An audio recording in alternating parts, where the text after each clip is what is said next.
And he'll leave a loan over and he'll go, Rob, what does that mean? I was going to go It'll eventually make its way down. Yeah. Okay, the workshop meeting for Monday, October 22nd will start. It is 6:34. And the first item on the agenda is board meeting date restrictions. When we built the board calendar, we had originally scheduled November 12th as our regular school board meeting for November, and didn't realize at that time, because we didn't cross-reference the MSBA calendar, but we realized that that's Veterans Day observed. So we are not allowed to have a meeting on the 12th. Therefore, we will need to move that meeting to the 13th. So the regular school board meeting for November will be held on November 13th, which is a Tuesday at 6:30 p.m. And here's a full list for our future reference. Well, this is for 2018, but we know that MSBA has this resource, so we can make sure when we're planning for the 19, we cross-reference this list. So we've made that change on our website. Any questions related to that? I just want to make sure that we got it out in the public.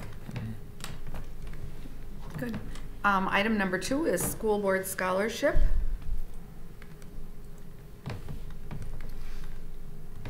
So I guess we've talked about this. Some of you have not been on the board, so you weren't part of those discussions, those preliminary discussions on a school board scholarship. But I'd like to have a discussion tonight on what this might look like, and maybe we need to form a subcommittee to research this a little bit more. I do have some questions. I was going to call MSBA today, and I just didn't get a chance with the number of meetings that I have, but I wanted to know if there wasn't any restrictions, because students can apply. So for example, Tommy can apply through MSBA for the student school board scholarship, but that's a Minnesota competition. So she could apply for that. I have that criteria here, or I have the information here. But do we want to do something separate than that, separate from that, and funnel it through our Dollars for Scholars program?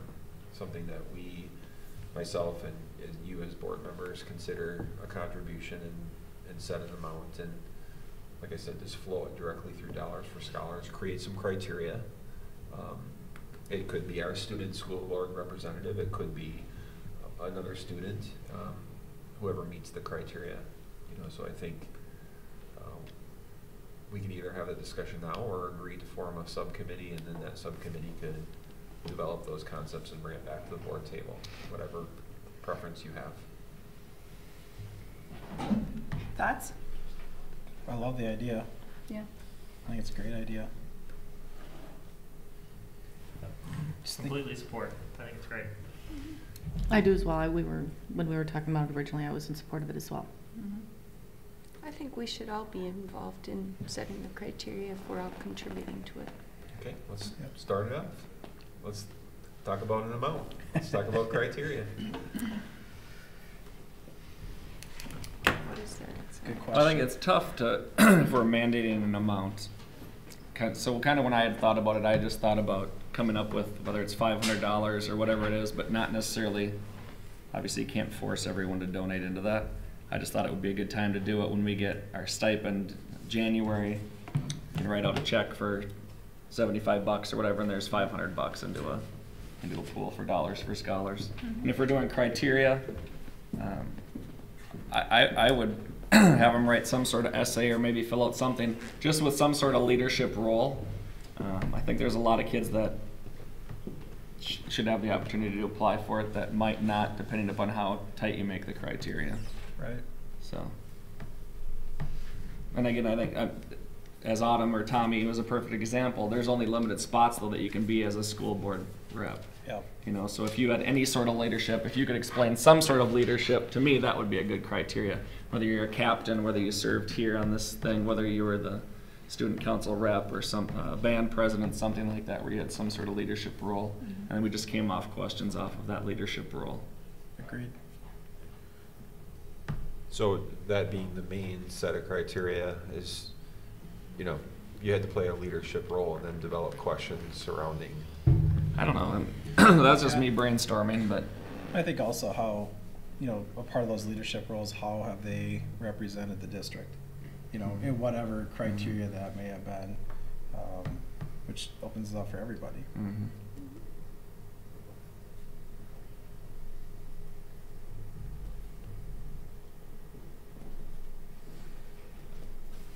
Other questions or criteria that should be asked? Do we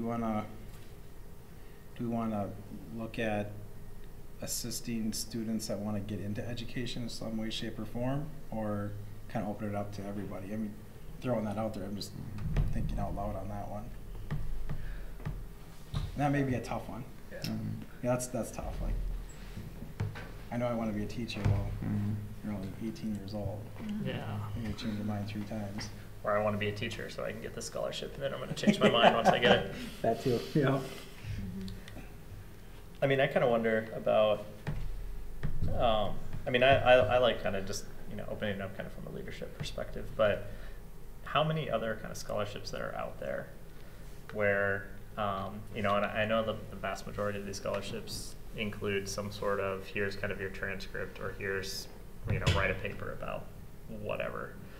And so is it something that we do want to have, kind of ask about kind of a paper, or do we want to do it like a little bit of a different type of format? So it's a different paper that you write for this scholarship, but then you apply it for this. I mean, one of the other kind of unique things could be that there's some sort of kind of qualifying kind of considerations that then narrow it down to a few people that then can come and kind of present to the board. So there's a skill set there. And then, through kind of a presentation and some questions, we can, So one of the things that I think that's a great idea, and this kind of spurred on a thought, one of the things that we've worked to try to promote is more of that different type of learning, more of that using different spaces or using different technologies to learn, and not necessarily creating a paper. So what if it's, a video presentation? Maybe it is something that's more simulated. How many times do we get interviews? For example, when I was hired, I sat in front of an auditorium where I was peppered with questions. That's real world, real life.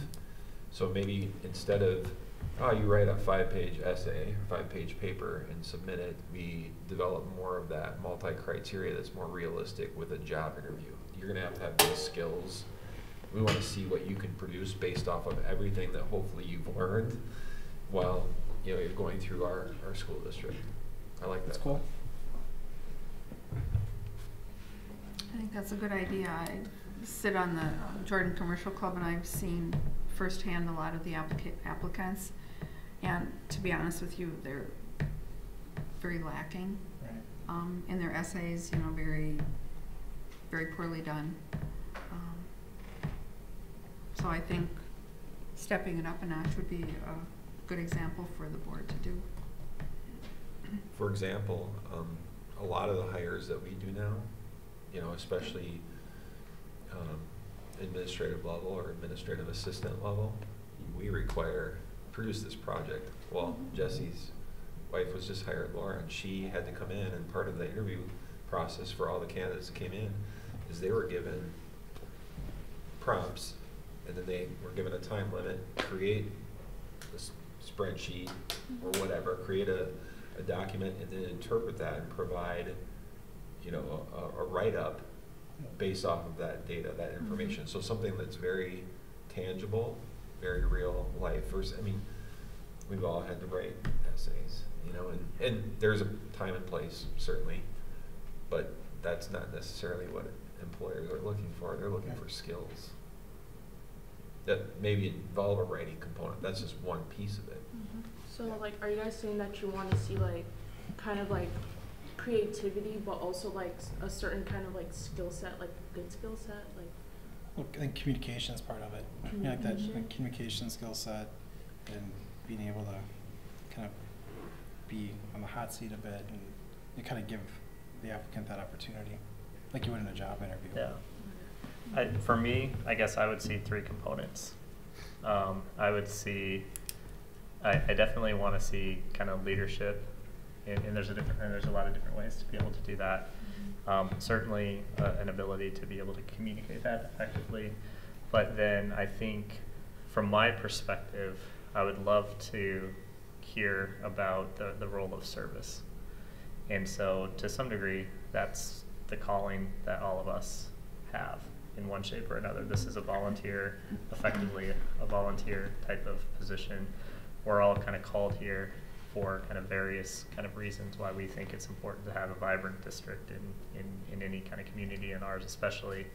And so as the applicant or applicants are kind of discussing what they're wanting to do after they leave school, what's the role of service going to play in whatever kind of their given, kind of future will be.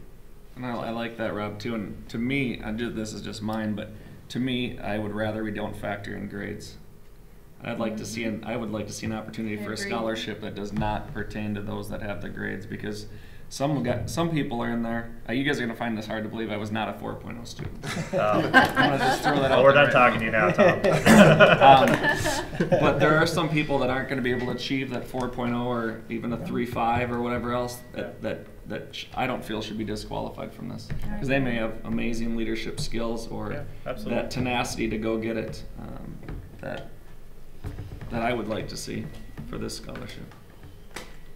Cool. I agree. So Rob, you're saying, those 3 criteria that you mentioned: leadership, the ability to communicate effectively, and then Service. sharing role of service. Okay. And I think the service part has come up over and over in the curriculum group about some people believe that service should be part of graduation, giving back to the community. So I think that would show the community or the members at large that we think that that's important also. Mm-hmm. How would we start? What would be the starting factor? Because this could be a lot of people for us to get through a project. I think Well, essays is the quickest way to start. Part of that is going to be governed though by the scholarship committee, because will they allow us to do our own picking? I don't know. I thought because that was one of the issues, like with commercial club and chamber and stuff, is that they have their own set of rules pretty much. Who's the scholarship club? It's Dollars dollars for Dollars for scholars. They're governed by the Dollars for Scholars. Would this flow through that? It would have to. We'd have to, because of the 501c3 Yeah. Oh, status. okay. Got it. Unless. Well, I think we can set the criteria that we want. I mean,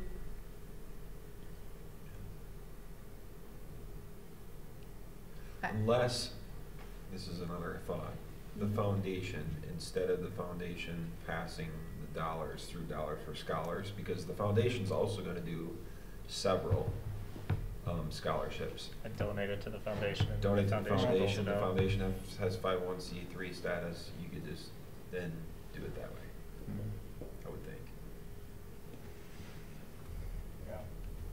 Does the foundation have different criteria than Dollars for Scholars, or are they not running it the same way that Dollars for Scholars Right now, is? the plan was to run it through Right through Dollars for Scholars.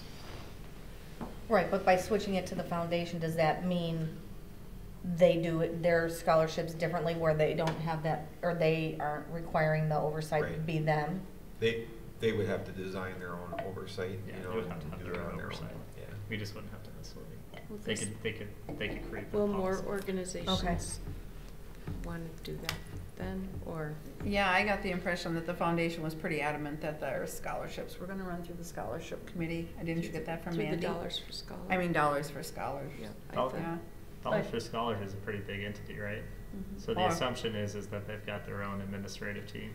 They So donations that go into that organization, a percentage are going to administrative components versus actually going out to the actual scholarship. Is that right? No, No. No. ours is totally local. No, But I I'm don't talking know about if they Dollars do- for Scholars Federal is a level. large entity, right? Yeah, I don't know The if they pay a CEO, fee to or them the or not. president of that organization somehow gets a salary, Well, correct? Yeah, I think before we jump to conclusions, I think we can do some investigative work on Yeah. whether or not Dollars for Scholars would allow us to Mhm. established criteria. I mean, that's step one, probably, in terms of how it flows. So I can reach out to Ron and Mandy and see how they. And I would like to see maybe a committee of the board then review the applicants for it and narrow it down, and then have them come here and do a presentation. That works. Well, and, you know, we've got some things, I can type, you know, Hope I can type this up and get this out. I think, you know, I think it's important for the whole board to be involved, but I do think it would be good to have just sort of that grassroots, if a couple of you wanted to really take this and build it, you know, and then it truly does come from more of a board perspective versus not trying to shirk off a responsibility, but I would love for somebody to do it. Well, we had talked about this before, and since Sandy's not here, I specifically remember her saying she wanted in on that. Yeah. I remember that too. Because we had talked Yeah, I about remember that. we had talked about committee, and she said she would serve on it. That's right. And I'm not making this up this time. I read the minutes, I saw it. Okay, so we'll appoint Sandy, and who else wants to help Sandy? I can help Sandy. Okay. Do we want one more person? I can be involved too. Okay. Okay, so. We have I- Sandy, Lauren, and Tom, and then are we in agreement on the grades not being factored Yes. in? Yeah. I'll type out all, you know, there's the notes that I have, and certainly you can create a Google Doc and you can add to that information. And I'll just share it with the full board, but then you guys can take it and run with it. And I'll just send the email to Ron and, See if he can give us some outline of Yep. what they. Yep. And if need be, Ron or Mandy could be on our selection committee Yeah. if, Sure. That's if part of that, it, if yeah. that would be part of, if they could meet the criteria that way. Do we want to come up with a dollar amount?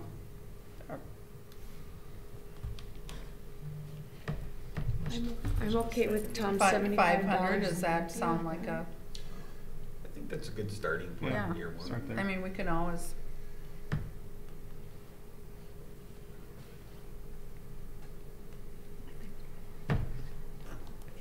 So will this become a policy then, or no, we'll just, not a board policy? Well, I think that's, we gotta find that out. Yeah, okay.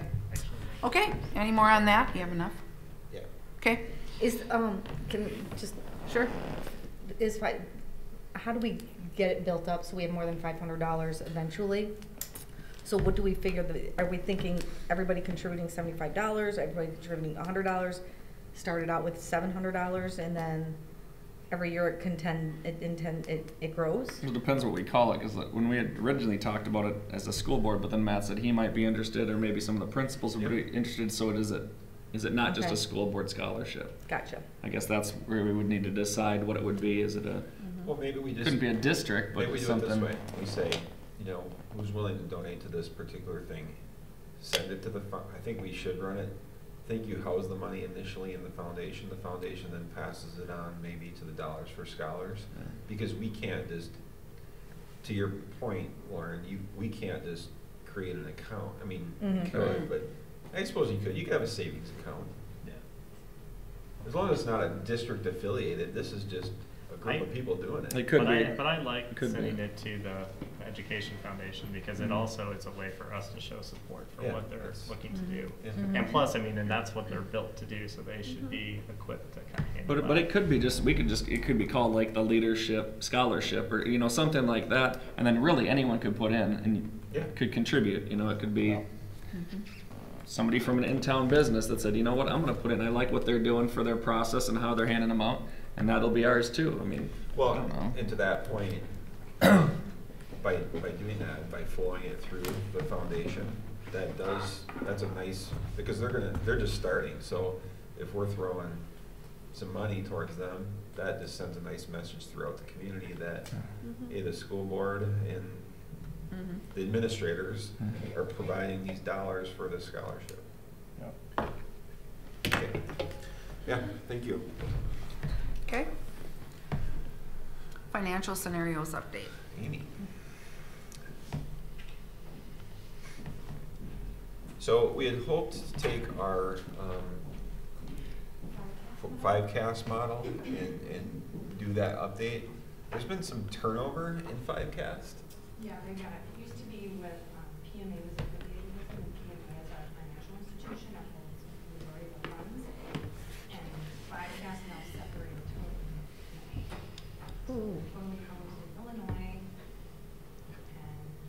So new contacts. we're working through that, and so we're using, for this presentation, it's using SMART, which is our financial system, and Amy can explain that and how we got to this information tonight. So what happened though to all the models that we had built? I mean, we had. They're still there. They're there. But what happens is they have to, like our information that's in SMART, like our year-to-date information, I have to run a report and have them upload that in, and they haven't done that yet.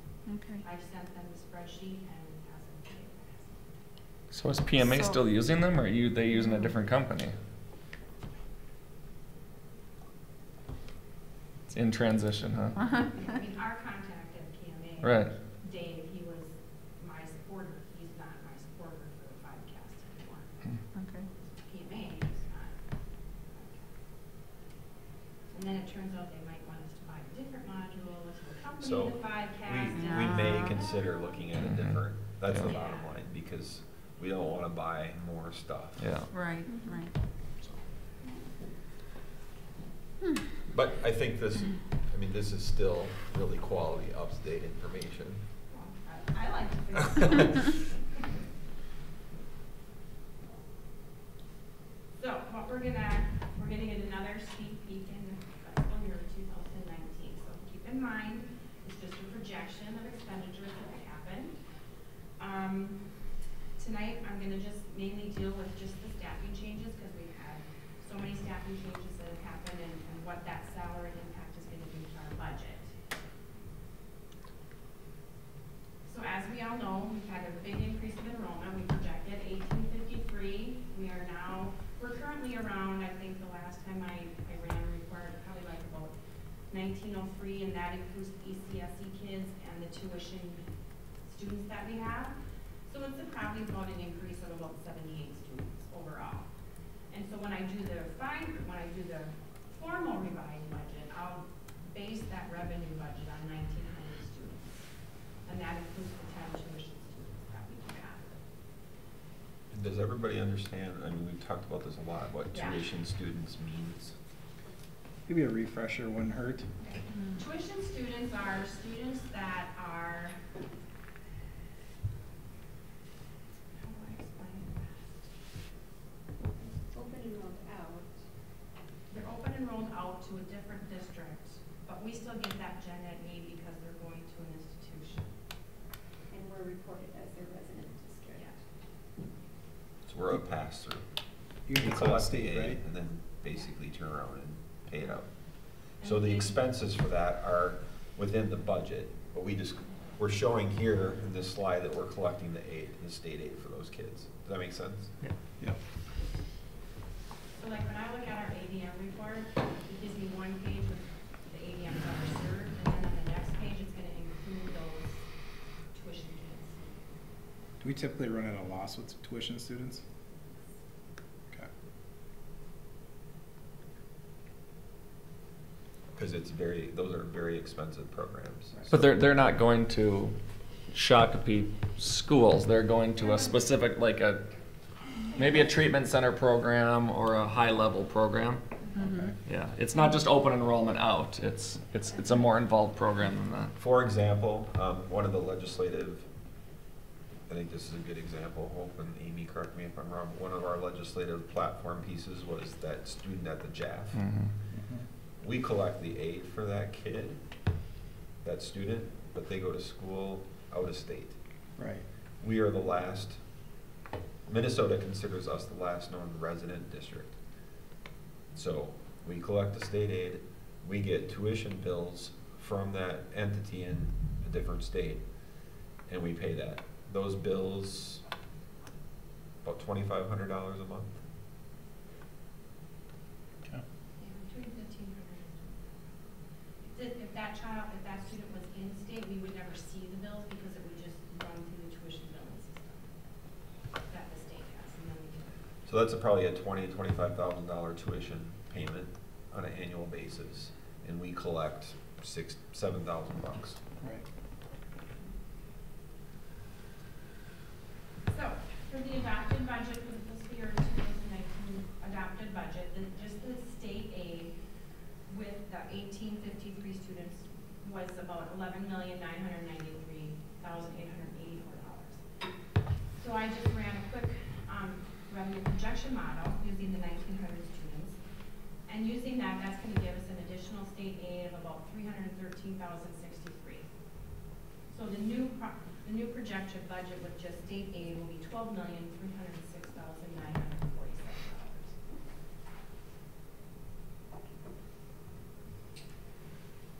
So we've had a lot of changes to our staff.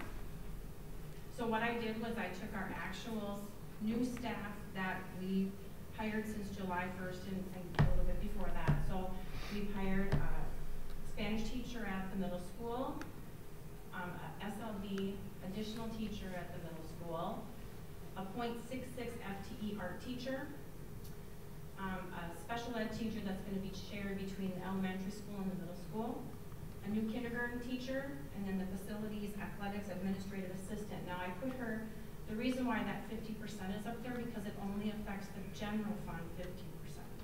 Her other 50% will be community ed.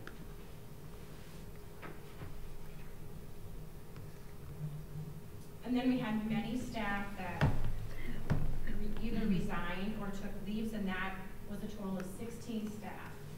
So what I did was that I took the salaries that we were paying, the staff that left, and the salaries that we're going to pay the new staff.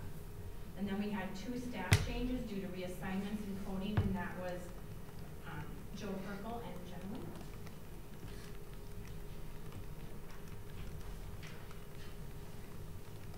So the new staff, just their salaries amount, no benefits. The new salaries are $221,985. The staff changes, so that means that we probably people resigned or left at a higher wage, and we hired at a lower wage. So we had a decrease in salaries of $167,000, and then the reassignments. So because of the reassignments within community ed, Jenna's proportion now is 75% is going, 85% is going to community ed, and only 15% is going to the general fund. So that is also a decrease to the general fund of about $20,000. So with the new staff and all the staffing changes, it's going to impact, just the salaries will impact the general fund about $34,507. So with the additional state aid of the $313,000, we still have a net gain of $278,000. Any questions?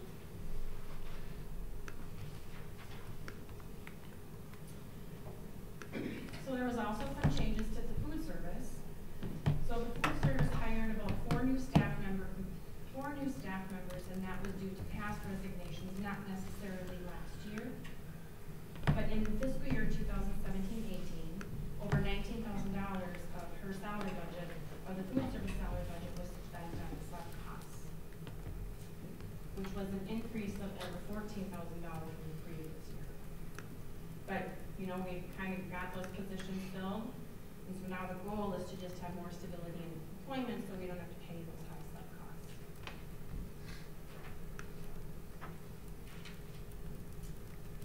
We also had changes to community ed, so we've done a lot of restructuring in those departments. We have a new community ed director. Andy Knoll is now the community ed coordinator. Jenna Wendorf oversees early learning services, preschool, ECFE, and then she also took on Kids Company.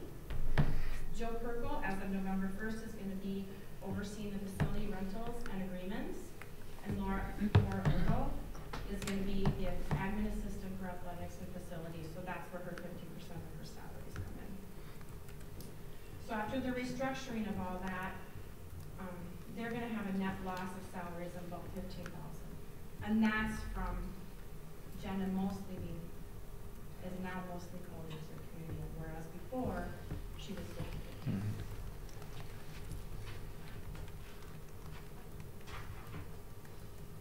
So again, just, you know, a lot of things to keep in mind. These are estimated dollar amounts.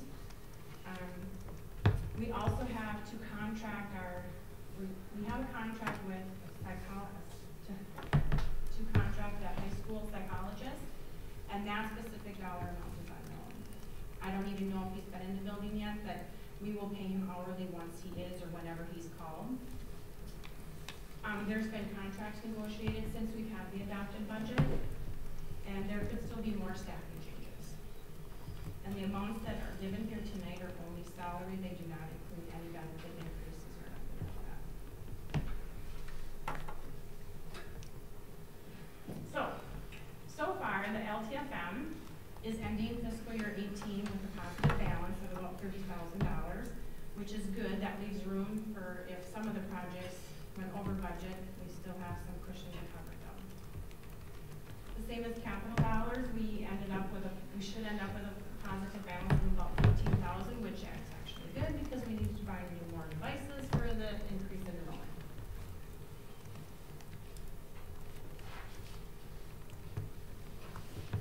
So just to summarize everything, we should end up fiscal year 18 better than we projected. The audit is scheduled to be presented at the November meeting, either remotely or electronically, or else they'll be here in person. So hopefully we'll get everything cleaned up by November. I said to the auditor that if we could get it in November, that we would take it electronically. We would take, we'd use our system, and then they would come on and do a remote WebEx type event. So that would avoid a December presentation where we're also doing truth and taxation, you know, and you know, that'd just be, and finalizing the levy. So it would be nice to have that information in November so that December can focus on truth and tax and the levy finalization. And right now we are on schedule, so hopefully we'll stay that way. So, and enrollment is higher than we had normally projected. Hazel Reinhardt is in the process of updating the district's enrollment growth, and she will follow up with a new report. I know she had mentioned to me in an email that she hoped to have that by Thanksgiving. So, and the revised budget I hope to have completed by February or March. So could I ask, with the staffing additions, the special ed components on there, will that bring us more special ed money in from the state? 68% of that is special ed. Okay, so those, we have the middle school special ed, and then the Jordan Elementary, and the, so those two positions. Yes. And I believe that's factored into this presentation, is that reimbursement. Okay. Correct, it's not? Oh, I'm sorry, it is not? Okay. So that, it'll look So- even better. It'll look better. I know it's always Yeah. keeping money separate. Okay. But no, these are just total facts, no special ed. For the high school psychologist, is that supposed to be like for the students, or is? No, I can answer that. Okay. So, on a special education evaluation, there's a portion, when a reevaluation or when an assessment occurs, you have to have a school psychologist component in there. So it's a requirement by law to do that. And by high school, it's fairly minimal because you're identifying kids at elementary and middle school. Does that make sense? So identifying kids with a disability is really the primary focus of that school psych. And that used to be Jenna.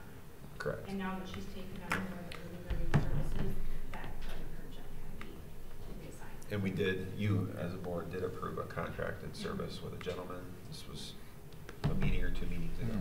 Yeah, and so far, I don't believe. I don't think we we've have used them yet. utilized him. But, you know, he's there as needed.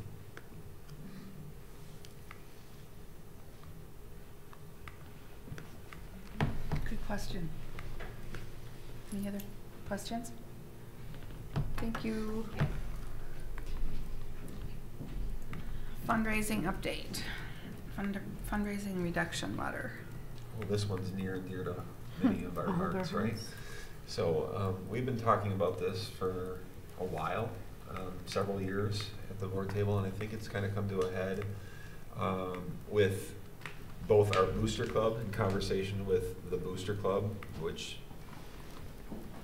we know its purpose for supplementation of our athletics and activities programming, but also with our new foundation, and knowing that we want to work with both of these entities to make sure that we're not burdening the community, overburdening the community. So one of the things that we talked about at a work session, I believe, if my memory serves me correctly, is by January 1st, or by the first of the year, we provide some information to our staff members, but also to our community about our intentions, that we are going to reduce the burden on door-to-door cold call sales within the community, and hopefully the response will be positive in the sense that with that reduction in the number of door-to-door sales, to use Rob's words, we'll actually see an addition by subtraction. So the fundraisers that we do choose to keep, you know, the large community-based fundraisers that we do choose to keep, the salt sales, for example, or a golf tournament, that type of thing, more people will respond with supporting those fewer fundraisers than if we are doing 70 of them and 35 of them or 40 or whatever the number is are door-to-door sales or community cold calls.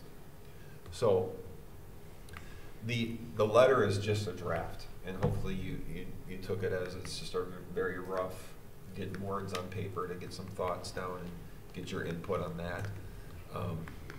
Working towards that January date. But also, I'm going to open this first.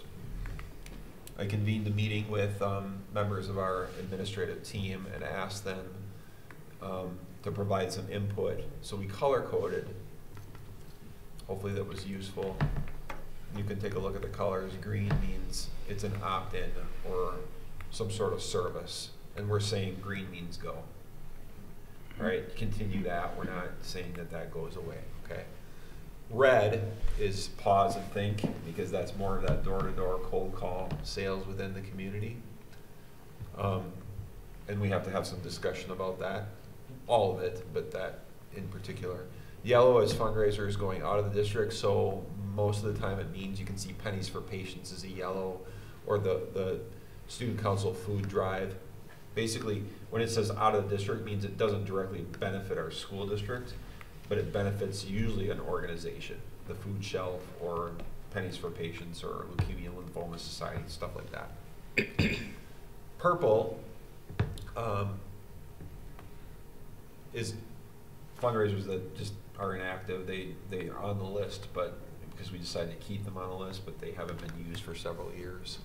And the turquoise would be an outside group run, and we really have little control of them, other than saying we'd prefer you not do it anymore. You know, so that's something, and that's limited. It's obviously like the tailgate party and some other outside group run events. The senior parents and The what they all-night do, grad party? all-night grad party stuff. That's a turquoise as well, I believe.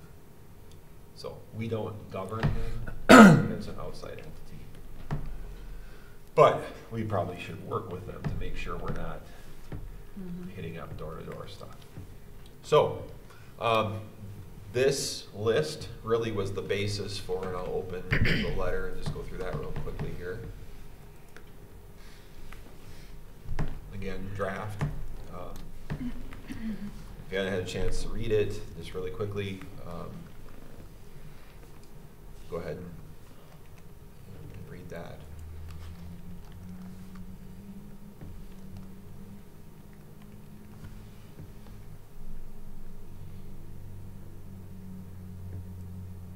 Was the second page on that part of the letter that's going out, or was that just your notes? It's just my notes. Okay. Yeah, this is just a draft.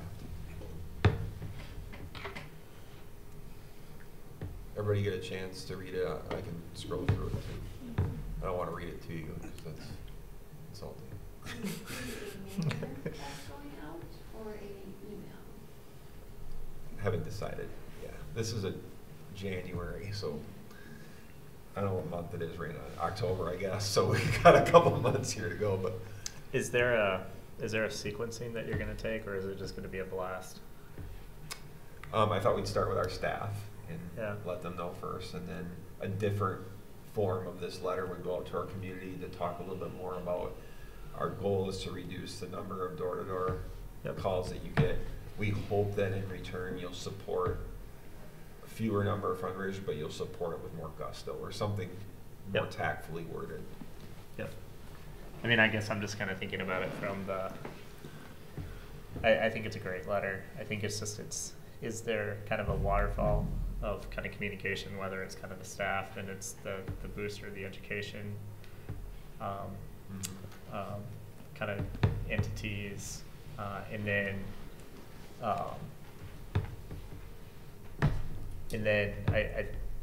I think it's just, it's a matter of kind of that coordination, so that we kind of have, you know, kind of here's kind of the announcement of kind of where we're going, and just making sure that it's all kind of coordinated. So Jan 1, this is something that happens, and we prevent the January 15th.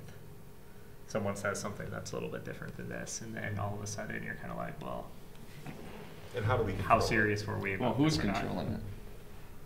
We can say, you can't do any of it. I mean, ultimately, the policy on fundraising says Yeah. the board controls it and you delegate control Yeah. to me. So we could literally say, nothing happens after January 1 unless you request approval, and go through, we could create a Google form that says any staff member or any entity under our control, I mean, you can't control everything, but under our school district control, has got to fill out this form, sort of like the field trip request type of concept.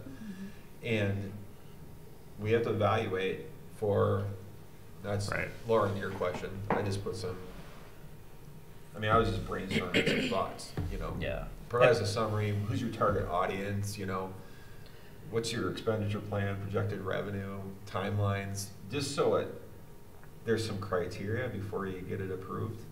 My hope would be to work side by side, you know, to share this with the Booster Club, to share this with the Ed Foundation along the same time that we're doing with the staff, and just saying, because we're gonna have some to be quite honest, I talked with Larry Kosrich the other day, 2 superintendents ago, and he's like, good luck. So I'm glad to see that you're doing this, but this has been a topic of conversation for a long time. Well, and I guess that's where I'm going with that, because I think that directionally it absolutely makes a ton of sense, but there's 2 cohorts of the community that we got to be sensitive to. One is the group that has driven a lot of these fundraisers, and it's a little bit of a question mark of, yeah, it's all nice that you say, you know, less is more, but at the end of the day, I can't really wrap my head around that, and you're basically taking my fundraiser away, and how is it going to get backfilled? So there's kind of that group to kind of be able to kind of overcome with the proof of concept. The other piece is that kind of these community members where kind of conceptually they'll maybe say, yeah, it's great that I'm not getting so many people banging on my door, but I really support this team or that coach, and they're having a problem with this, and so I'm having a problem with this. And so I think the approach of bringing kind of people along, helping them kind of understand, but then knowing that we're kind of directionally kind of continuing to go in that right direction, makes a lot of sense. And we just want to be mindful of that progression. So I guess I would be a little bit sensitive to doing kind of a straight mandate kind of out of the gate. I don't know if I'd want to necessarily do that. It'd be nice to be able to kind of have that communication, kind of see what kind of reaction there is. Hopefully there's a little bit of momentum, and then hopefully kind of get everybody kind of moving kind of in the same direction. And then if that's not the case, then we can reassess. Or if it's the case for 80% of everyone, but there's 20% that's kind of a holdout, and it's always going to be a holdout, and there's nothing that we can do to make that change, then that's where the mandate comes in. Yeah. But I think it's just that the implementation is going to be as important as the concept, I think, for this one. And, you know, Joe, as an AD, he's provided some input too, that for the most part, obviously there's some exceptions. For example, 5th grade, that's fundraising for Wolfridge. They're helping to squirrel money away. You know, really they're supporting this year's 6th graders because eventually the next 5th graders will support them when they're 6th graders. So it's not 100%. This statement isn't going to be 100% across the board, but for the most part, if you're fundraising in 2018-19, you better be spending it in 2018-19, because why would I as a kid fundraise, correct me if I'm wrong, Tommy, why would you fundraise for something that you're not going to benefit from as a student? I mean, that's kind of Joe's input, that it should be a you raise it, you spend it type of thing, unless you got a long range plan. You're saying, you know, we want to, for example, the softball, they've been building up an account because they knew that they wanted to work with the district and redo batting cages and things like that. So now we're going to spend, you know, 10, 15, whatever the number is, $1,000 out of that account, that booster club account for softball, to redo those cages. But do you know what I mean? So Joe's perspective, and I guess I agree with it, is that if students are fundraising in this fiscal year, we should be spending it in that fiscal year, unless there's a special project.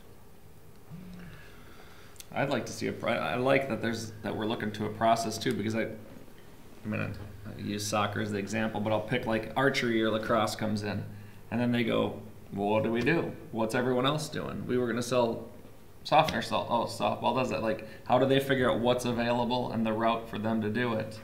You know, to start off a program or something like that too. So I like that there's, you know, a process being formed and somebody will be accountable to someone for it, because even the new program's trying to get some money and built up. In Rob's comments are spot on, because we have broached this subject a little bit with some groups, and there's a lot of ownership over the fundraisers, and rightfully so.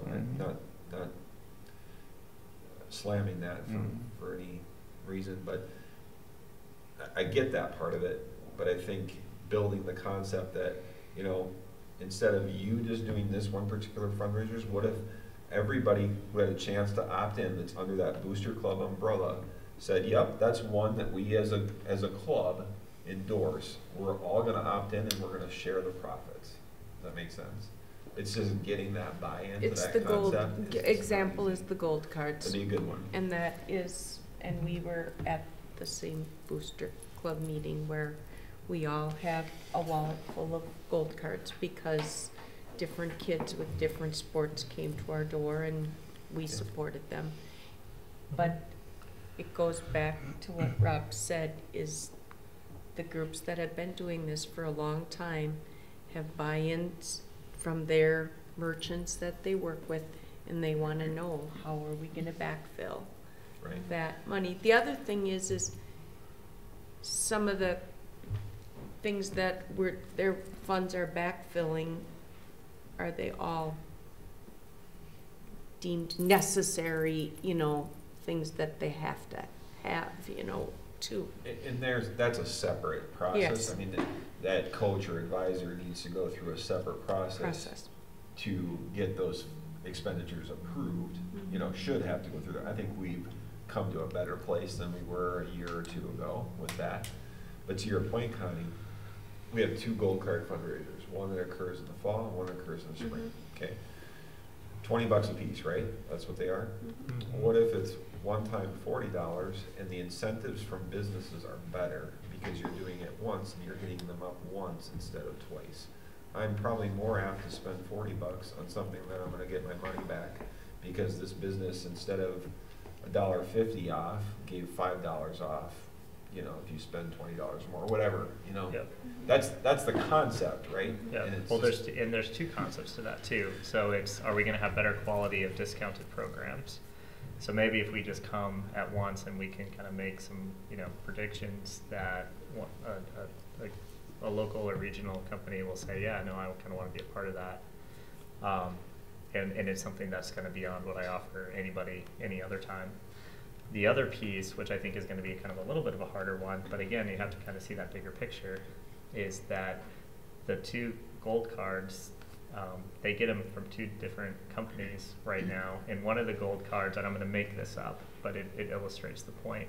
One of the gold cards says, we'll charge you every gold card, and we'll charge you $15, and then you can sell it for whatever. So okay, this group is spending $15, they're selling it for 20, and so they're making a $5 profit. And then these guys got a great deal for $12 that they're selling for 20, so they get an $8. So it's different vendors with different kind of rules or commitments that they've given. And so what if we were able to kind of come in kind of together, get better opportunities for discounts, and actually get the cards for $10, because we know that we can sell more of them kind of from a combined purpose. Now kind of everybody wins. But that means that there's been 2 relationships that have been built over the years, and maybe one kind of wins the relationship and one loses the relationship, or maybe both lose the relationship and there's another vendor that you kind of go with.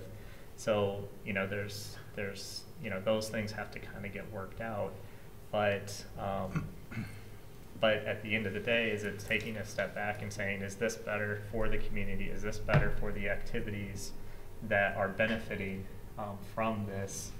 And directionally, if we're successful and we're at 10 years from now, kind of in the future and looking back, in our mind, was that the best decision that we made, knowing that we had to kind of make a reconciliation, but we're better for it by having to kind of go through that process. I think that's the big question that we have to kind of answer, and you know, and kind of work through it. We think that there's upside in pursuing that.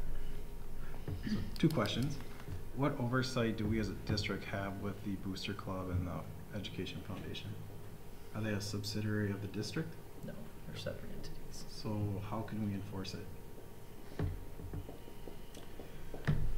By purchase is made, that's the deal. That's the By tough purchase part. is made. Well, and the What do Booster you mean Club, purchase is made, sorry? So the money should come to us, and then the district should be purchasing the equipment, correct? Correct. No, I'm So- talking about fundraising though. So Booster Club wants to run a fundraiser, or softball team wants to run a fundraiser, and the Yeah. Touchdown Club wants to run a Yeah. fundraiser. We can't enforce that though, because it's not a part of our district. Yes, we can. We can, okay. Because while these activities are members of the Booster Club, we govern them. Right. We govern the Booster Club? No, We they govern govern the the activity. activity. The Booster Club is a separate So- 501c3. Joel, It's a way to hold Softball, the for example. dollars so that you don't get taxed on them. Okay. Softball Gotcha. doesn't exist Without the district? without the school district. So think of middle school and high school Yep. athletic sports. Yep. All of those are overseen by the district. Yep. If you take JVA Yep. or JBA, those Yep. are totally different. Those are separate. So Yep. separate those out. But Yeah. anything that's middle school or high school, from how those activities or sports are operated, that's district mandated in terms of where those dollars sit, Got because it. they're in a separate 501c3. If you make a certain percentage over a threshold of fundraising, Yep. if they sat in the district, you'd have to pay taxes on That's it. fair. Because it's a separate 501c3, you don't have to worry about that tax Got payment. Which brings up a good point. We said JBA. Do we have any control if they No, go out it's and do totally separate. fundraising? You don't? Or baseball?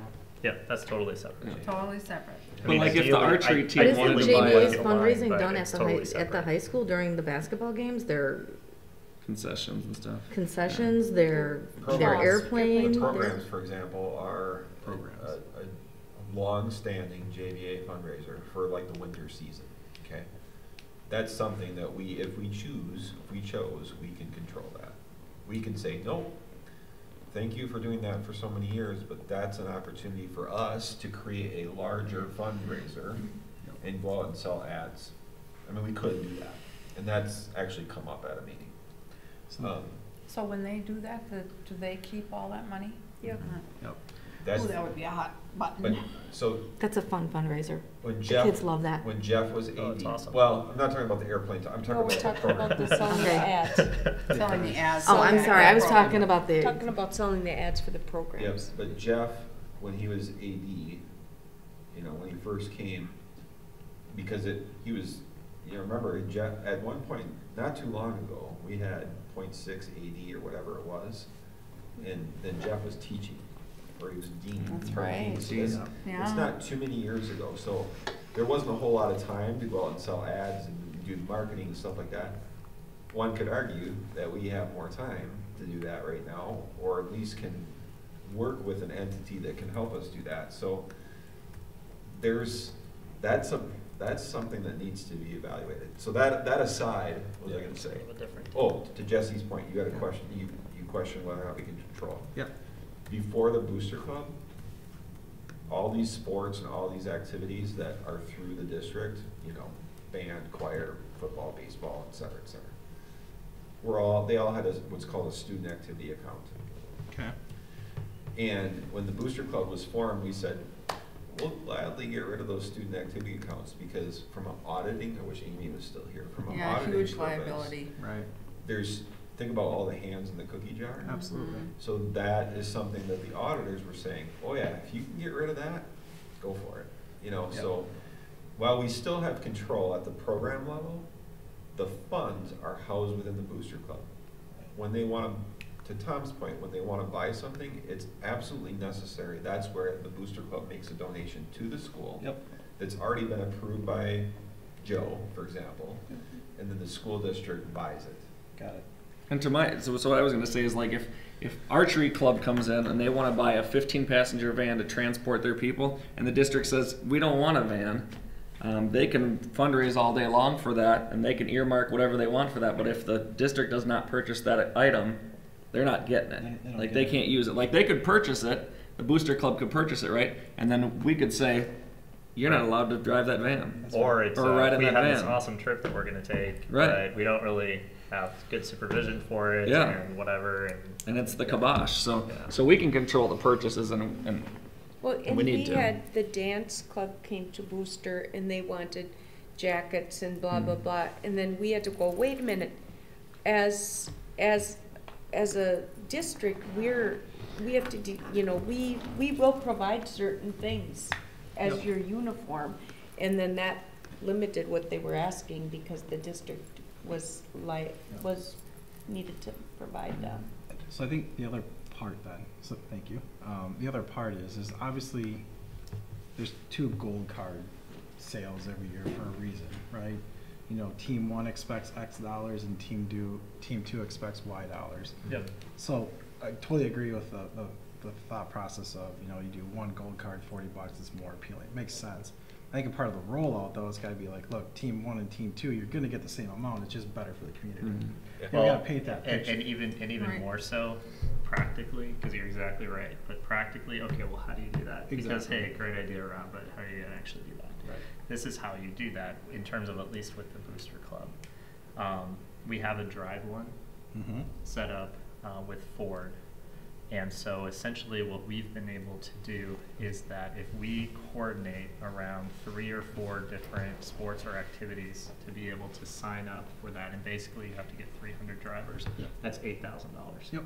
That can be split across those different sports or activities. And so that's already something that's kind of in place and kind of can serve as kind Sure. of a backfill, kind of temporary. Got it. The other piece of that is we're pretty close to getting the gambling license. Yep. And so once the gambling license comes in and once that's moving forward with the tap room, that's a projected amount of money that's going to be able to cover and basically kind of protect that. And so essentially the commitment that's been made to the teams and the activities is to say, we're going to hold you to the dollars amount that you had raised last year. Now, of course, you've got to kind of continue to kind of put forth kind of effort in kind of the fundraising, just in terms of the way that it's restructured. But if you're continuing to put effort in that, we're going to make sure that you're continuing to stay whole. But more importantly, now we've set up an opportunity for all of the teams and all of the activities to do even better, because we have 3 streams of potential revenue coming in, whether it's through some of these smaller, larger fundraising efforts, the drive one, and gambling. Right. So, but again, I totally get it. I mean, some of these teams, they've had relationships with some of these fundraisers for years. Yeah. And it's like, hey, it's kind of automatic, it's easy, and I get it, change is a little bit hard sometimes, but the upside to this is huge. And then the other thing that it sets up is additional big dollar fundraising.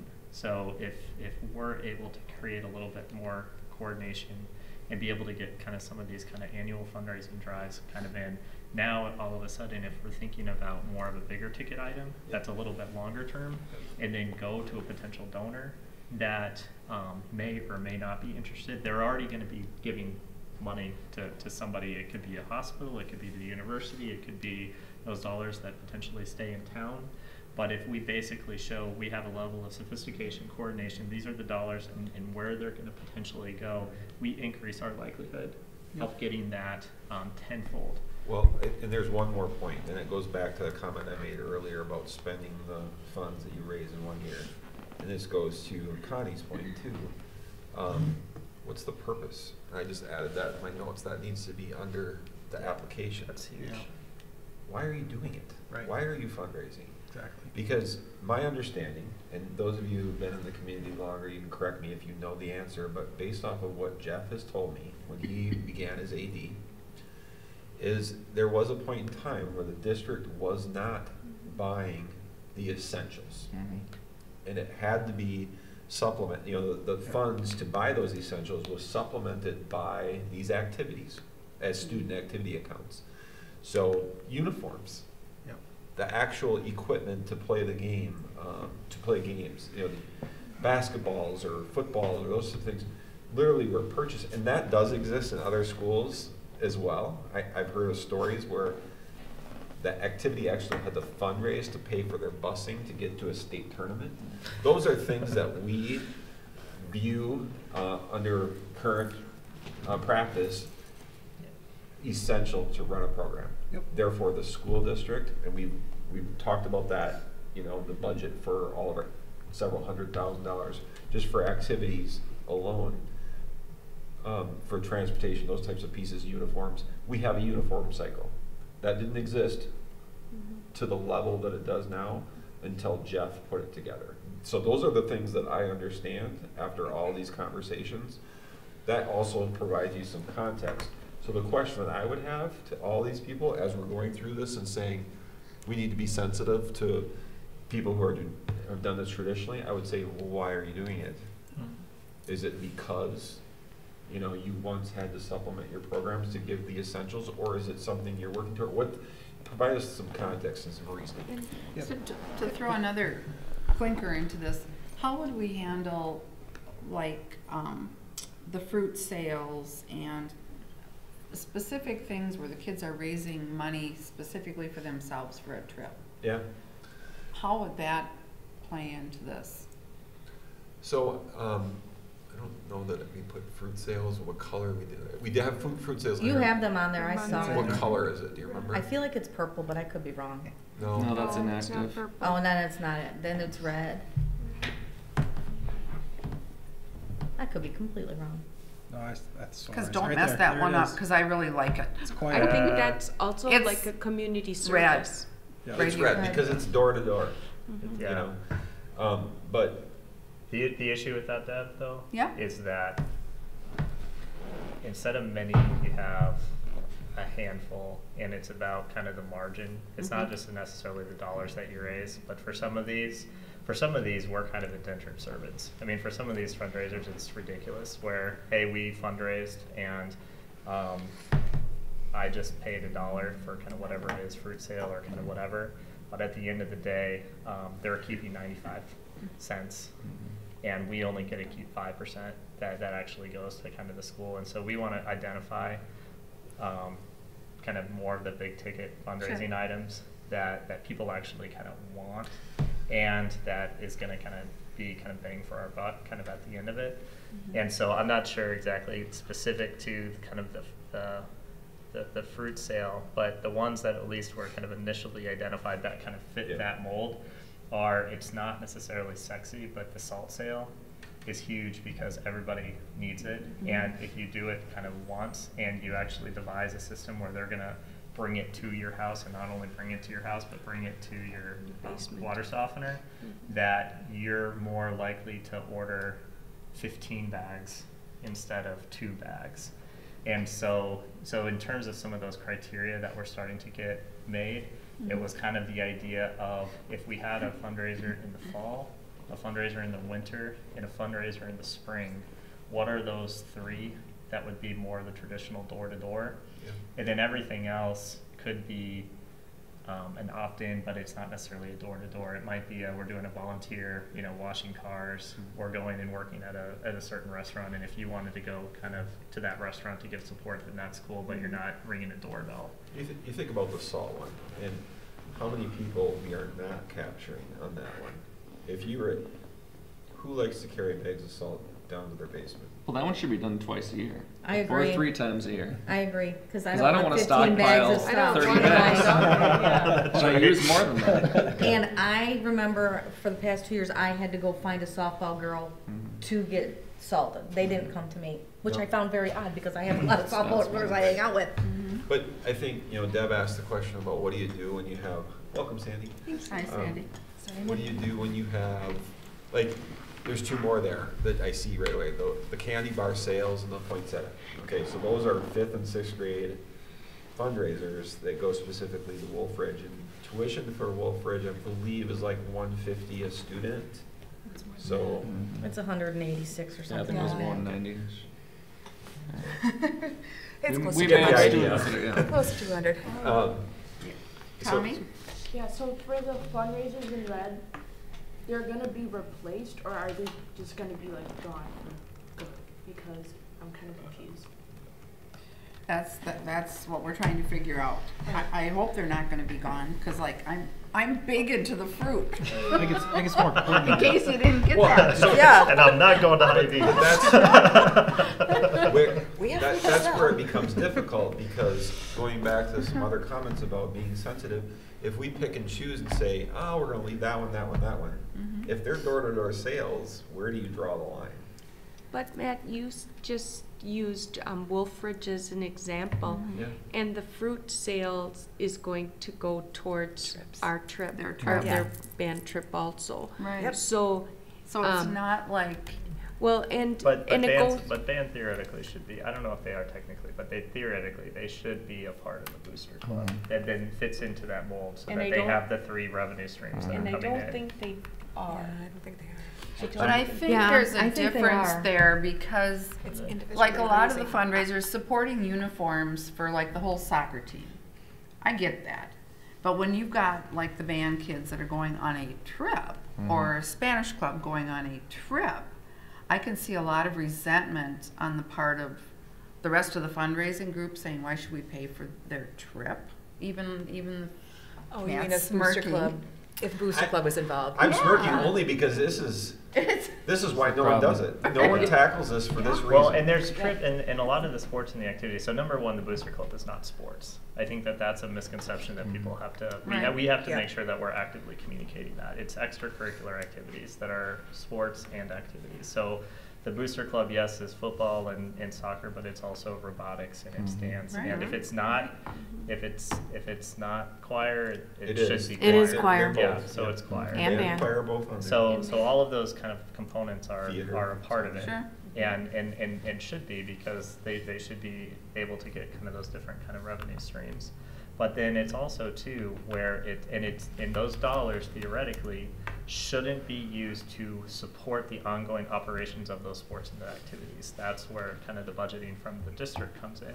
What this should be able to do is to kind of supplement kind of those kind of nice to haves that truly boost the activity or the program, and that can include different kind of equipment upgrades. It can include trips. I mean, there's trips that have been kind of passed kind of from For the whole that team. perspective. There's a little bit of kind of variety kind of to that, and so I don't know if that variability is a good thing or not a good thing, but it kind of is kind of what it is. So it's not just necessarily uniforms per se or other things. It's supposed to be kind of the nice to haves. And I think one of the things I was looking for out of tonight is take a look at everything that's in red, because that means stop and think.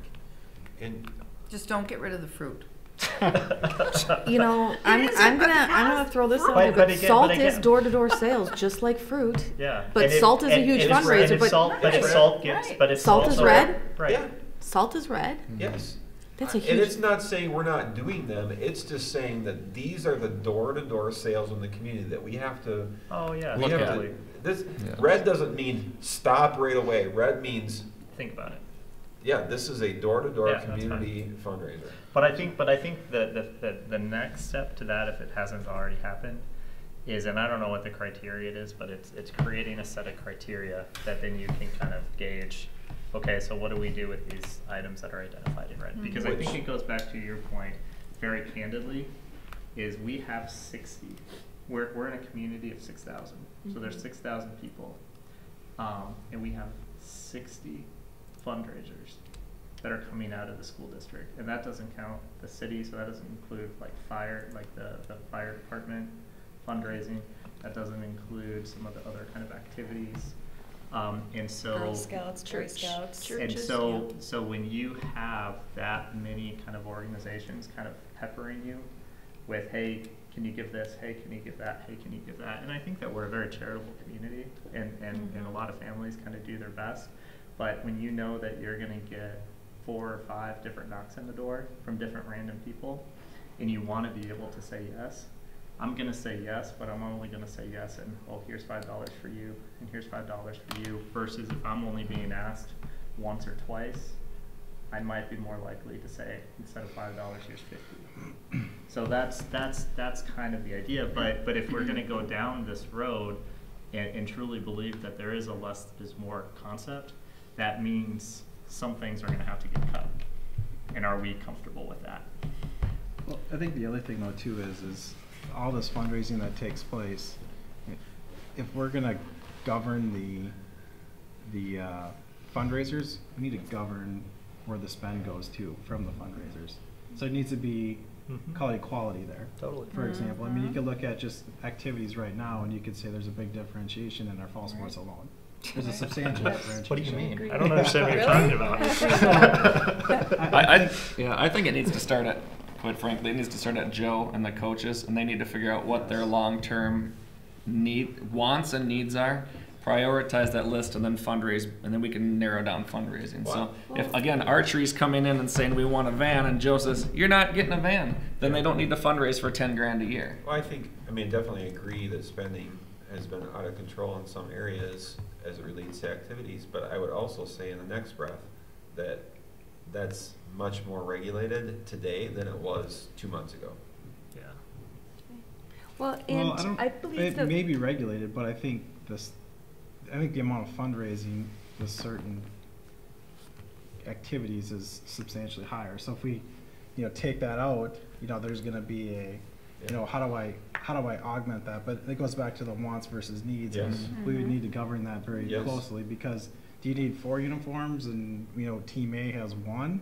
That's just tops. You know what I mean? So we'd have to be very.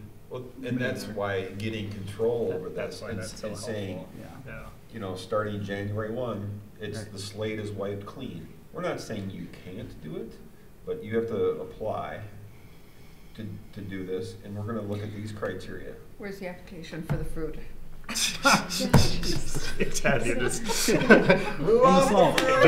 don't know what's going to happen with the fruit, Deb, but I'm going to give you an option of 6 or 7 ways that you're going to be able to get your fruit.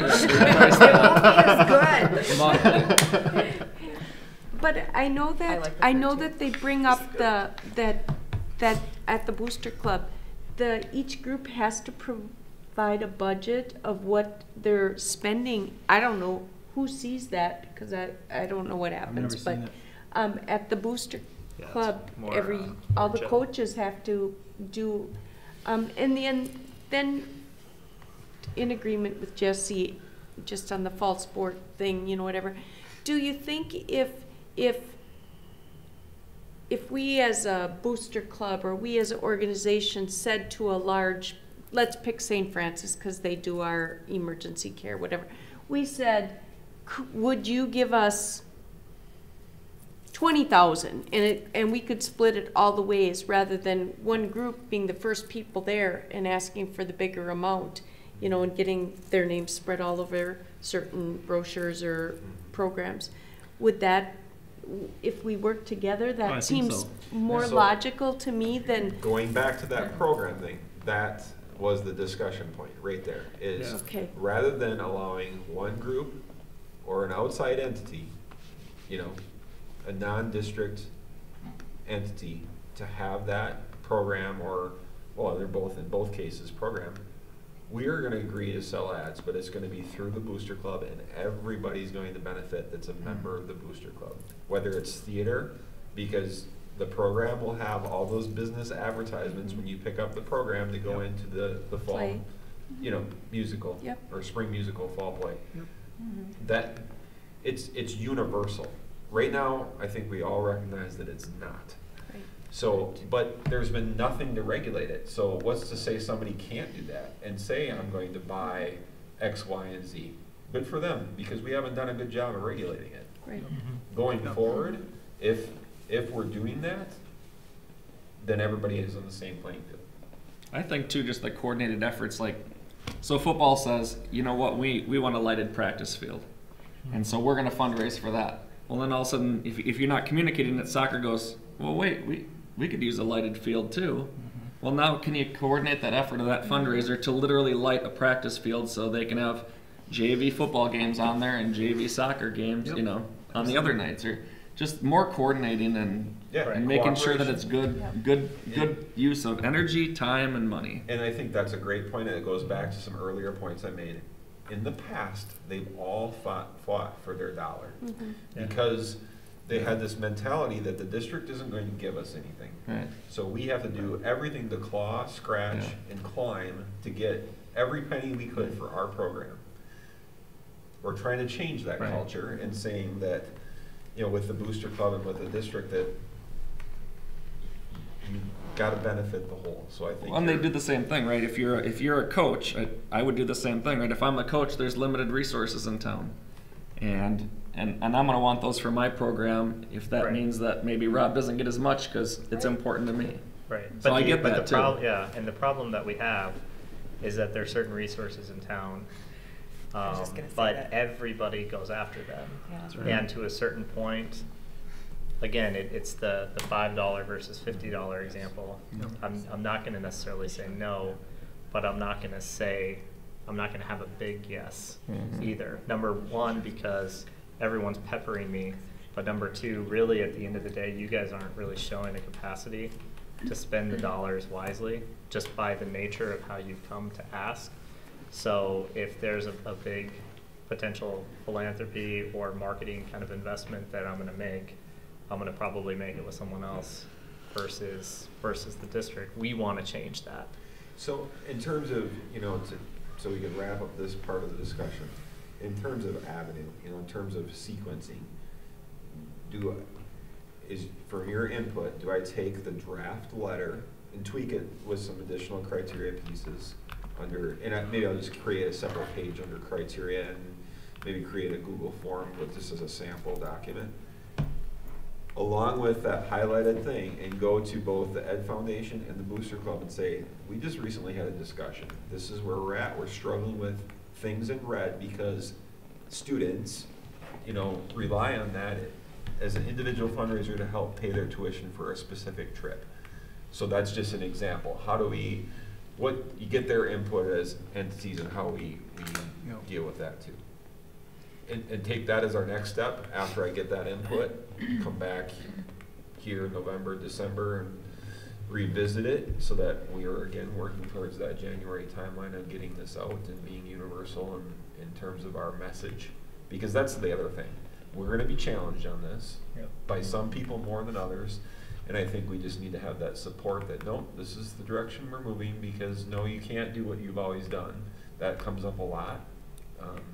And we just need to make sure that we universally support that concept. Well, I think part of that conversation with the Ed Foundation, the Booster Club is, you know, part of rolling this out, what's their policies and procedures on funding different programs? Right, yes, there's a Google form, but that's for the district, but to get money from the Booster Club or to get money from Ed Foundation, you know, take Spanish Club, they got a lot of rows on that sheet. You know, we don't want the message to be, hey, there's no trip, right? No, that's not the case here. There is a trip, and this is how we get it, and this is how the Education Foundation will support your trip. And I think, you know, Booster Club with the coaches and the so on and so forth would need to have the same conversation. Because that's where the biggest uproar will come from. The trip thing, I think, for me is one of the biggest conundrums, because you're gonna have the students that probably can't afford the trip, and they're gonna work their buns off, and they're gonna sell 55 boxes of fruit. That's right. And Yes. So we're gonna switch the fruit to the wolf trip. Fruit stays, we're good. And to me, it's two separate things if you're raising for themselves, because there are some parents that are like, yeah. we're not doing it. I'm Right. just shelling out the Yeah. $180. Like, Yes. I'm not Exactly. managing candy bars at our house. We're just Exactly. going to do this. Right. Yep. And so to me, it's two different things. The individual one, and the individual one's going into student or the accounts within the versus Right. going into the booster club. That money is not going into the booster Except club. for So that's like what I band and think. choir, they're members of the booster club, so. Yeah. So they're part of the rotation for the drive too, Yeah. because we have Oh, a that's right, we have they But are. that a wouldn't be the trip thing. 4-year rotation. Yeah. Well, It doesn't, no. Well, it They could. don't. It could, but It it doesn't. could. That's it not could. what it goes It I to. mean, could. it should theoretically. It could, because Might not be right when now. you look at the football tournament, the summer sports camps, the funds go back into their program. What part of their program, or how do they what's Yeah. it doing? Because in essence, we're funding their programs.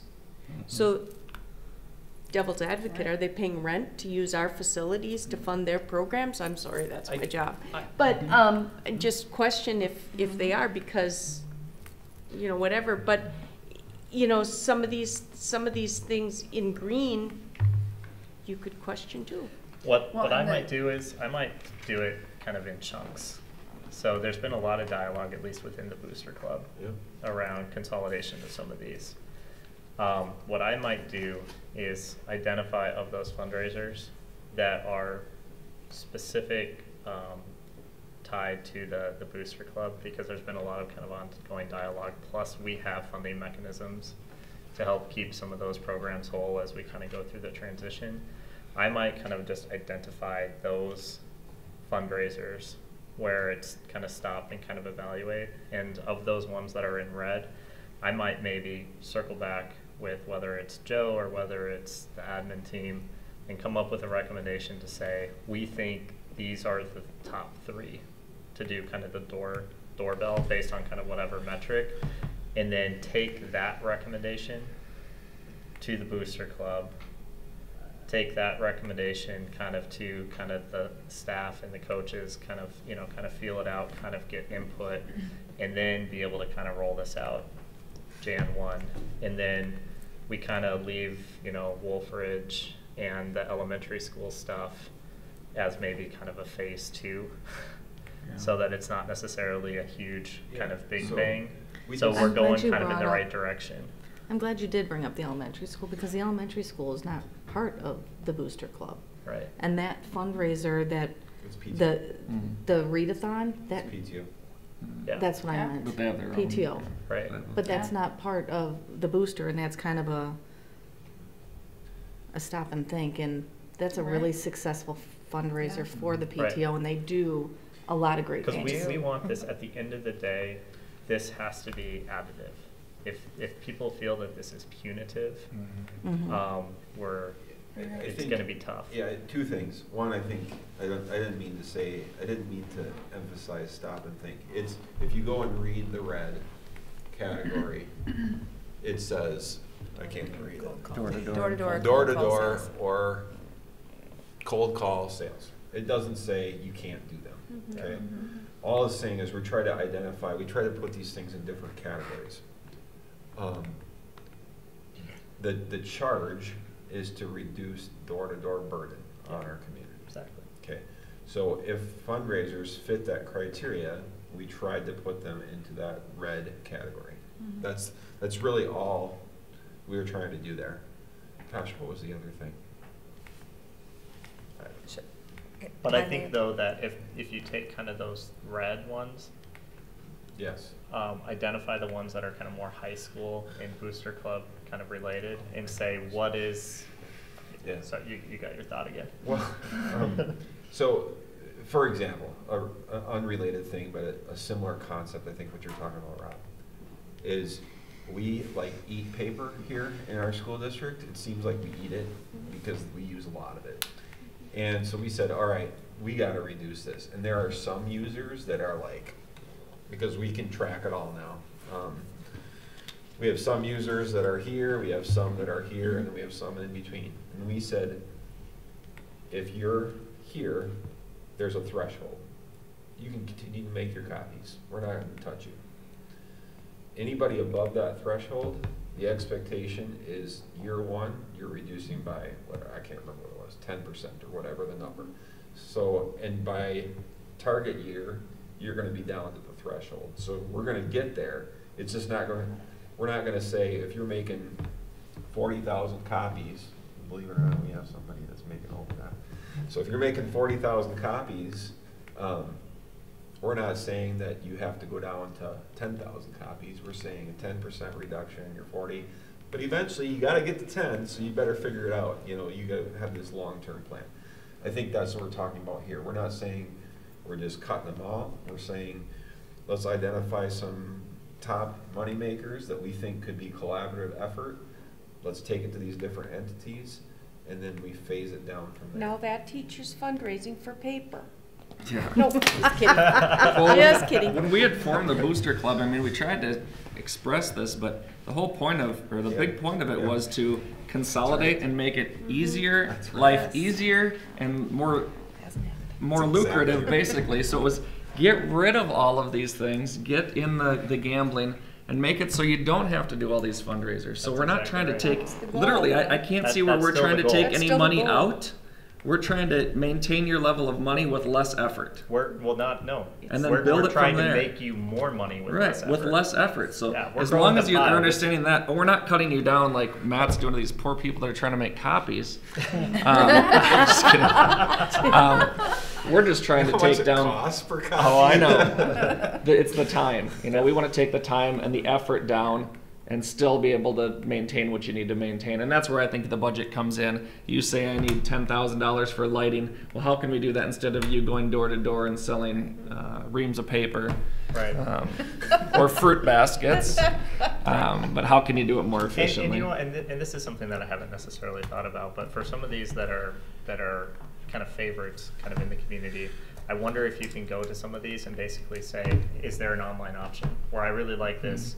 We're not necessarily going to have people that are doing kind of the door-to-door, but we'll send out an announcement, and if this is something that you want, sign up for it online, and a portion of it goes back to your school of choice or something like that. So there might be kind of other kind of options that we can kind of think about, but still kind of sticking to that overall goal where we're trying to reduce the number of doorbell rings. Well, and I think if fruit baskets are a popular one. They're not baskets, they're boxes. Boxes. Of grapefruit. But what if we're only touching 3% of the population with these things? Right. And like Lauren said, I'm looking for them. Like, not in this one, but I'm looking for them. What if you get a couple people that are all doing fruit baskets, and it's not hurting the one that used to have fruit baskets, but you're just touching. Yeah. You're getting it out more. Yeah, again, that's you the just idea. That's make exactly it more right. effective. That's exactly right. Because we're not getting rid of fruit boxes. We're just not. And salt stands. We might do more fruit boxes. We need more salt for sure. Yeah. Yeah. We're I not want getting rid of 15 fruit bags in of salt. Jordan. Like, This might be the That way and you salt. get it. I think the salt you can do it 2, 3 times, 4 times a year. absolutely. Attach it to our wellness plan.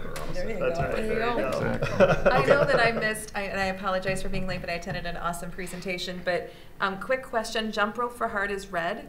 I'm confused why it wouldn't be yellow. Because you go door to door to get your back. Really? But it's going out of district, I don't though. think that most people do. I think most Right. people just... It probably Parents should be Yeah. yellow. That's probably just a... Color. To We initial did grade. that. I mean, It's No, I'm Yeah. just asking. Just Yeah. because I thought... probably 2 hours, and you just said, Got we it. gotta... You gotta put it No, somewhere. I We just gotta wanted to make some sure that I color. was understanding it all correctly. And so, because I see it as similar to like pennies for patients and the food shelf drive. I mean, and we're not suggesting that those are we suggesting that those are going away? Because I feel like... We're not suggesting that at this point. Anything. Okay. Nothing's going away, Nothing's Sandy. going It's away, just a Sandy. conversation. Just Okay. I wonder Okay. why this has been such a challenge for the last 10 years. I don't understand. Well, and I'm sorry, I missed the first part. I just want to, because I feel like it's important for our kids to give to other not just it's about them, but also about others, and like pennies for patients and food shelf and all that kind of stuff to me is a great way to teach our kids about thinking about others. So, Speaking and- of, we put you on a committee for the scholarship. Well, Yeah, go. you weren't here. Speaking of things you missed. And You're the chairman. chair. Okay, I can't do it, but Yeah. okay, great. You got helpers. Oh, I can. You mean for our Sandy, our Lauren, board? and Tom, a Scholarship, subcommittee scholarship. on the That's fine. scholarship. Man, we threw out a lot of. But you were the first one on the suggestions committee. and stuff, Oh, okay, great. Anything You're the one else who on suggested that? it. Tom You were the threw one out who of the bus. suggested it. I remember. Okay. That's not how he remembered it. So we're gonna give all of these fundraiser lists to Tommy. She's gonna take them to school and then she's gonna have the students She'll have it all figure figured out out for us. Exactly right. Take care of that. Gonna Just be put them in a lot big old Yeah. hat angry. and draw, and Yeah. the ones that you draw are the ones we're gonna Right. do.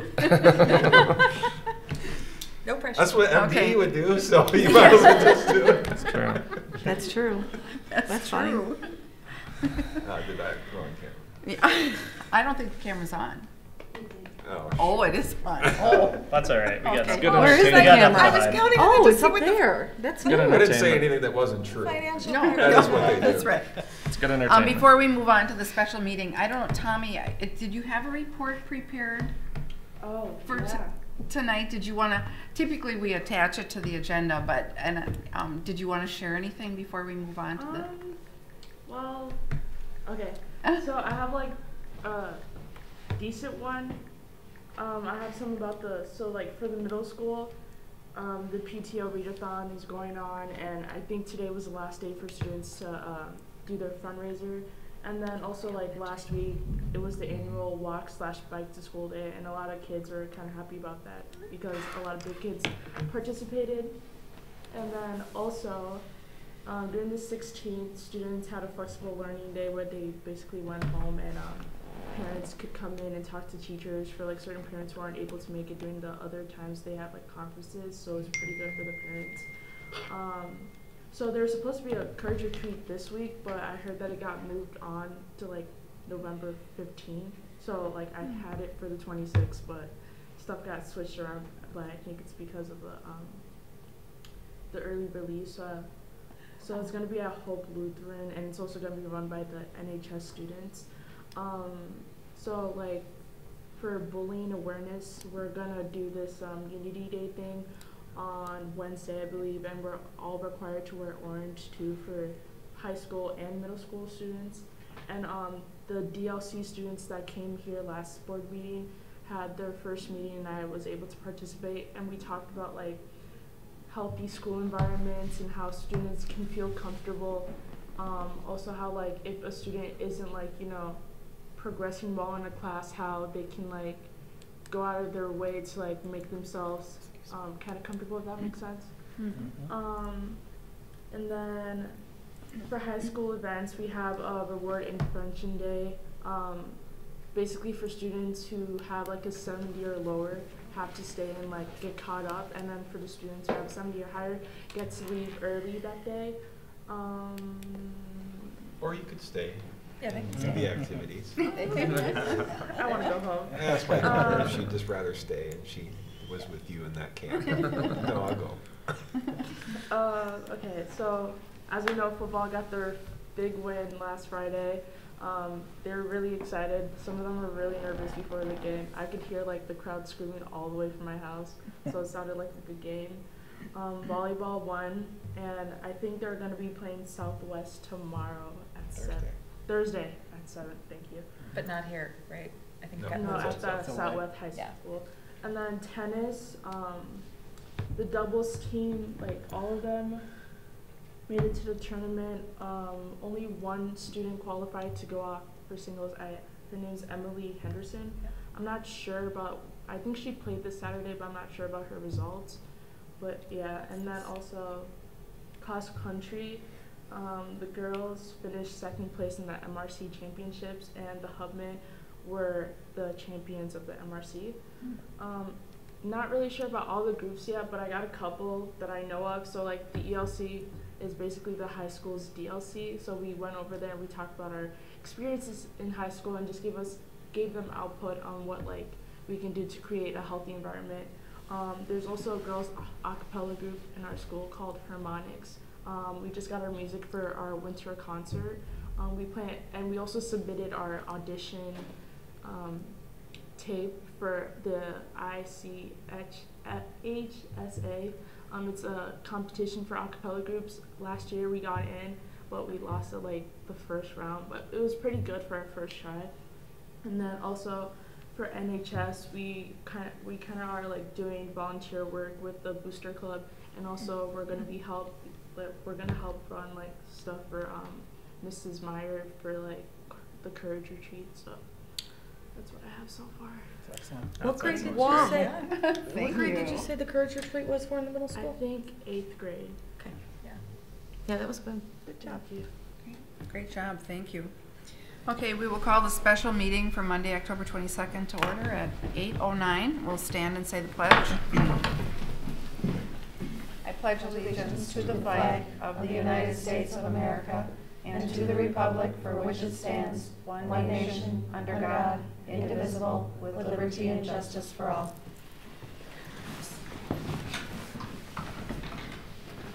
Roll call. Board chair notes that all board members are present. Can I entertain a motion to approve the agenda as published? I'll make a motion. Tom, is there a second? Second. Sandy, discussion? Hearing none, all those in favor say aye. Aye. Opposed, motion carries. We have 3 consent agenda items. We have a new hire of Madeline Rausch, new hire cook's helper Mary Jane Schroeder, and resignation of 7th grade basketball coach Bruce Bravich. Did I say it right finally? Yes. Now I really get fruit. Okay, I'll entertain a motion to approve the consent items. Motion to approve. Jesse, is there a second? Second. Rob, discussion? Hearing none, all those in favor say aye. Aye. Opposed? Motion carries. Move to adjourn. We are adjourned. Woohoo!